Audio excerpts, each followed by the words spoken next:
On October 14th, 2020, I fell on my back steps at 7 in the evening.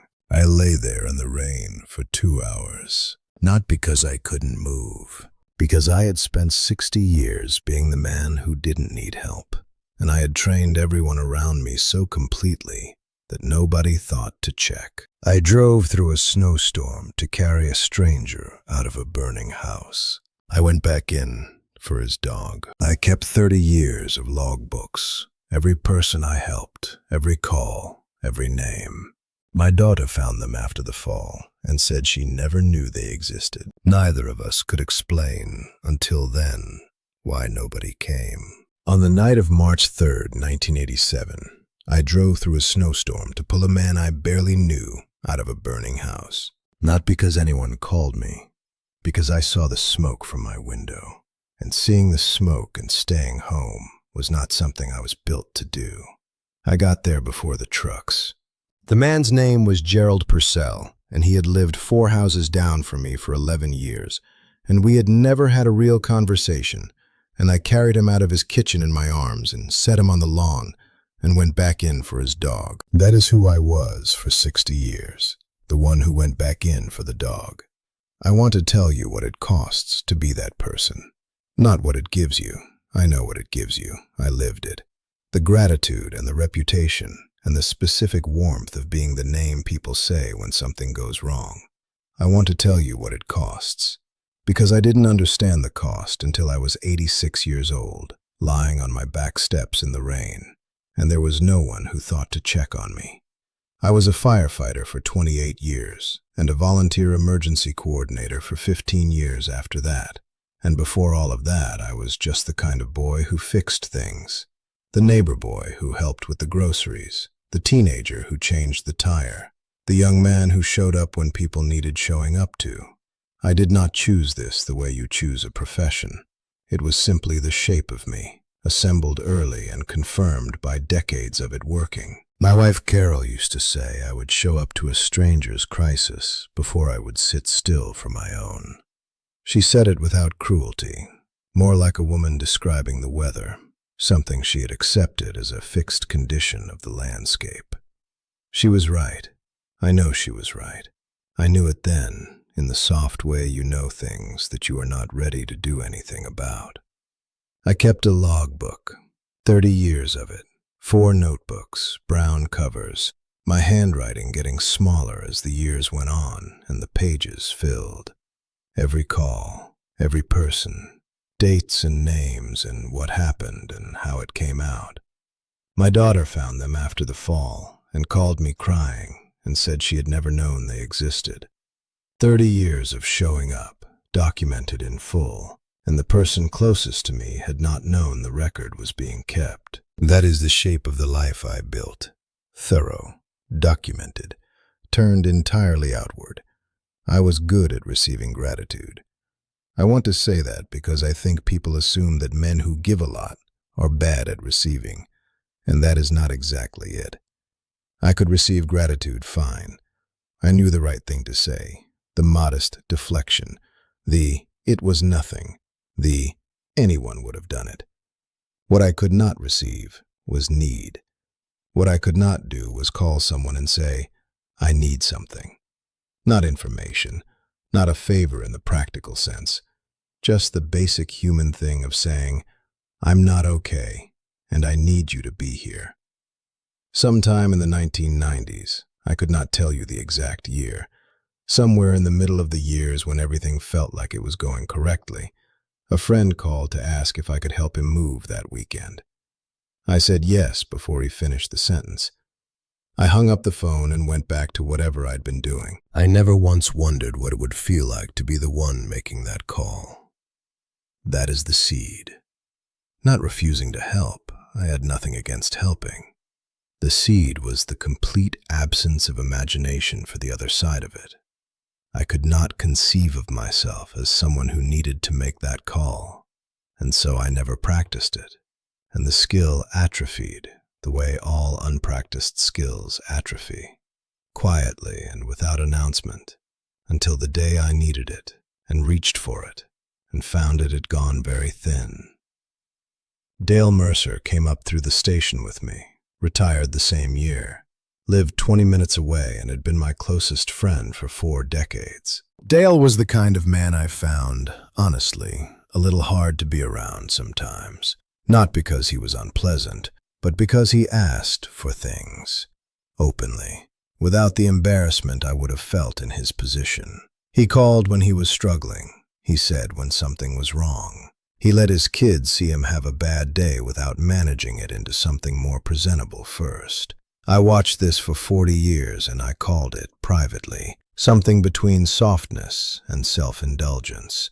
I thought the correct way to handle difficulty was to handle it, to take it somewhere private and work it out and come back when you were functional again.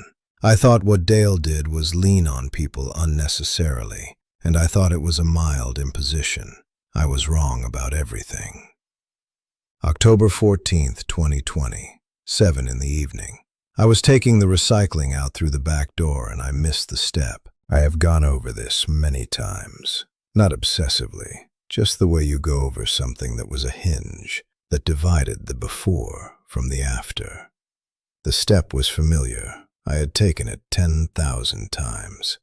What was different was the rain, which had been coming down for 2 hours and had made the woods slick in a way I had not accounted for, and my left foot went wide, and I went down hard on my hip, and the back of my head hit the wooden rail on the way, and I lay on the bottom step, looking up at the rain for a moment, trying to understand what had just happened. The fact was this: I lay on those steps for 2 hours, not because I couldn't move. I could move eventually, though the hip was wrong in a way that made moving slow and painful. I lay there for 2 hours because it took me that long to accept that I needed to go inside and call someone. And calling someone meant saying out loud that something had happened to me that I had not handled on my own. And that felt, I am trying to find the right word. It felt like a kind of defeat that I was not prepared for. The interior, I thought, lying there in the October rain at 86 years old, about Gerald Purcell, about carrying him out of his kitchen, about going back in for the dog. I thought about 30 years of logbooks and 28 years of shifts and 15 years of coordination, and all the mornings I had driven through weather to be somewhere that needed me. And I thought, all of that, and here I am, and there is no one who is going to come. Not because no one cared, because no one knew, because I had spent 60 years being so reliably present for other people that I had never once given anyone reason to wonder whether I might need them to be present for me. The detail I cannot shake, the rain on my face, the specific cold of it, October rain in Ohio, the kind with weight to it, and the sound of the trees at the edge of my yard in the wind, which I know well, which I have heard from that yard for 40 years, but which I had never heard from that particular angle, flat on my back on the bottom step. And there was something in hearing a familiar sound from an unfamiliar position that made the whole situation feel very real and very clear in a way it might not have otherwise. I got inside at 9.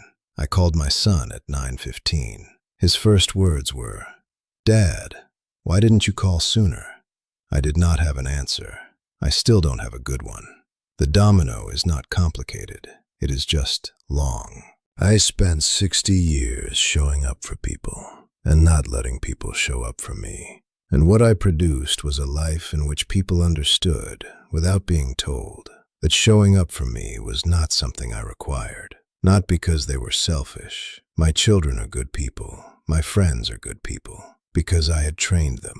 Every time I handled something without mentioning it, every time I deflected the concern, every time I said I'm fine before the question was finished, I was teaching them that I was fine. And they learned the lesson the way people learn things that are confirmed repeatedly, completely, and without noticing they were learning it. By 86, I had been teaching that lesson for 6 decades. Nobody knew how to check on me. They had never had to. The skill had never been required, and so it had never been built. And on October 14th, when the skill was needed, it wasn't there, because I had never asked for it to be built. The invisible cost, The cost you can't see until it's already been paid was the reciprocity I had never asked for. Not because I didn't want it. I did want it, in the vague, unexamined way that you want things you have decided you don't need. I wanted someone to check on me. I wanted someone who would know, without being asked, that I might be having a bad week. I wanted the kind of relationship where need could move in both directions. I wanted it, and I did not create the conditions for it. Because creating the conditions would have meant being the kind of person who asks. And I had made asking into a kind of failure so many years before that I had stopped being able to see it as anything else. The spring after the fall, I was sitting at my kitchen table, and I saw Dale's daughter pull into his driveway. It was a Tuesday afternoon, not a holiday, not a birthday. She got out of her car with a bag of something, groceries maybe, or just things, and she went inside. And she was there for 2 hours, and she left, and that was the whole of it. A Tuesday afternoon visit for no reason except that she wanted to see her father, and she had the habit of doing so, and he had the habit of letting her. I sat at my kitchen table and I watched this, and I understood, with a clarity that I wish had come 30 years earlier, that no one in my life would think to do that for me. Not because my children didn't love me, because I had never once let them practice. Every time they reached toward me, I had redirected or deflected or managed it into something more comfortable, and the reaching had slowly, over decades, become less frequent. And the less frequent it became, the more I confirmed, by not asking for more, that less was sufficient. Less was not sufficient. I had built a very effective system for receiving nothing, and then I was surprised when I received nothing. I want to say something that took me 86 years and a hip injury and 2 hours in the rain to understand. Showing up for everyone while refusing to let anyone show up for you is not generosity. It is a transaction where you have already decided the terms without telling the other party. And the terms are, I will give, you will receive, and the exchange is complete. There is no reciprocity in it. There is no real relationship in it, actually. Just a service provider and a beneficiary. And the service provider goes home alone. I called it self-sufficiency for 60 years. I called it not being a burden. I called it strength. And I believed that. And the belief was not entirely wrong. There is something real and valuable in the capacity to handle your own life. But I had taken a real thing and used it to build a wall. And I had decorated the wall so thoroughly with 60 years of good deeds that neither I nor anyone around me could see it for what it was. A wall with very good manners. I know you, not you specifically, but the version of you that will recognize what I'm describing. You are the person who says yes before the ask is finished. You are the one who shows up with food when someone is sick and leaves before they can offer anything in return. You are the one who deflects concern with competence, who redirects worry with logistics, who has made yourself so thoroughly reliable to everyone around you that no one has ever had to wonder whether you were all right, because you have never given them reason to wonder. You think this is a virtue. I thought it was a virtue. It is a habit that looks like a virtue, and the difference is visible only from the other side. From the back steps in October, from the kitchen table watching someone else's daughter visit on a Tuesday afternoon. Here is what I did not understand for 60 years. The people in your life want to be needed by you, not as a favor, not out of pity. Because being needed by someone is how you become real to them. It is how the relationship becomes mutual rather than transactional. Every time you refuse to need them, you are telling them, gently and consistently, that they are not quite part of your life, that they are welcome to receive from you, but not to give. And giving is the half of the exchange that makes people feel close. I kept everyone at exactly the distance a person is from a helper. I never let anyone close enough to be needed. Tonight, when something is wrong, not a crisis, just one of the ordinary things that is difficult and that you would normally handle alone and then not mention, call someone and tell them it is difficult.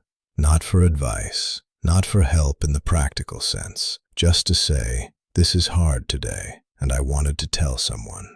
That is the whole thing.